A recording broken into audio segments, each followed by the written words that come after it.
ले ली जान तोर होठवा के होठला भाई भाई हाथ कठुआ गल का कोट के ए यार इतना खाई पिए निकाल दे हमार बाबूजी कहीं कहीं भीड़ के आइल का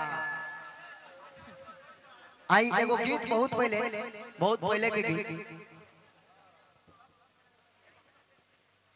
एगो देवर अपना भौजाई के संगे का कैले बा और अतिया बड़ा भाव में कह दिया कि ए अम्मा जी रात तो हमारा संगे बहुत बड़ा घटना हो गई भातार के भाव में देवरे घुस गए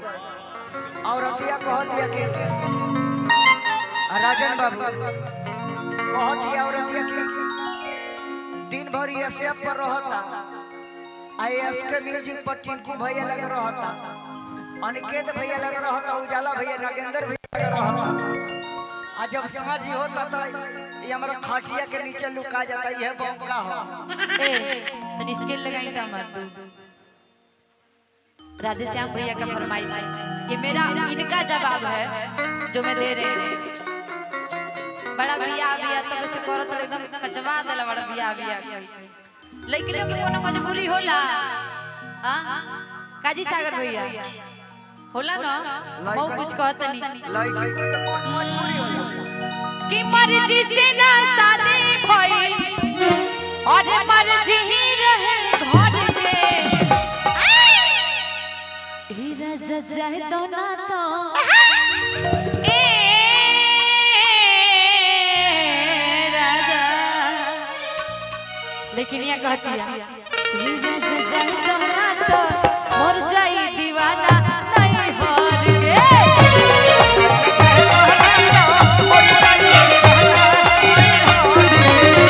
लड़कियां कहती है बंगला गाड़ी झुमके ककना सब कुछ उसको दे दे सजना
अच्छा ये राजा जाए ना था बहुत बहुत और बहुत धन्यवाद भैया आपको तहे दिल से प्रणाम है मेरा। ये लोग खेलो अजब अजब हा जाले लो स्कूल में तो घुस जाले पूल में अब प्रेमी के सामने मारना टंकी कर ले मैं किसी के साथ नहीं जाती हाँ ए धीरेंद्र जी इसीलिए मैं पढ़ने ही नहीं जाती हूँ। अच्छा पढ़े ना गली ना झगड़ा करे जाती तू ठीक भाई पढ़ू नहीं ना तो तरखिया गजरा कहे झगड़ा करा दी कि महान कर छोड़ दे अरे काहिल पढ़ाई अरे भाई जो अरे होला स्कूलिया में बहुत लड़ाई कि धोखे कोनो कटक पुकट तू पट खिंच दिल बाज राज कि धोखे कोनो कटक खिंच ले तू पट हमर छुआ जरा देले कि तारा अखिया के काजरा जान झगड़ा करा देले बा अब उठाइए कि महान करे छोड़ दे काहिल पढ़ाई महान करे छोड़ दे काहिल पढ़ाई होला ईसा गोलिया में बहुत लड़ाई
रोड पर चले लू कमाल चले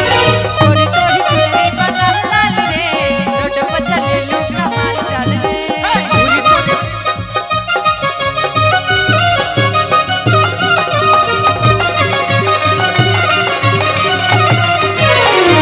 और ढेर सारा प्यार बड़े भैया की तरफ से। देखो आई रिसिता कहतड़ी जब निकले ने घर से बहरिया चाहे लड़ावा नजरिया निकले ने घर से बहरिया सबे चाहे लड़ावा नजरिया सबे छुअल चाहे हमरो गोरी गाल रे अरे गोरी गाल रे की गोरी तोरी चुनारी तो उसिका अरे गोरी तोरी चुनारी बकरिया करिया रे पर चल जाई हम भैया रे तोरी चुनरी वाला लाल रे रोड पर चले लू कमाल चल रे तोरी तोरी चुनरी वाला लाल रे रोड पर चले लू कमाल चल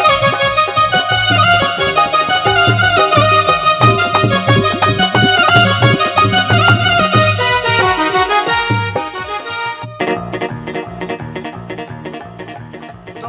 बिल्कुल भैया भैया भैया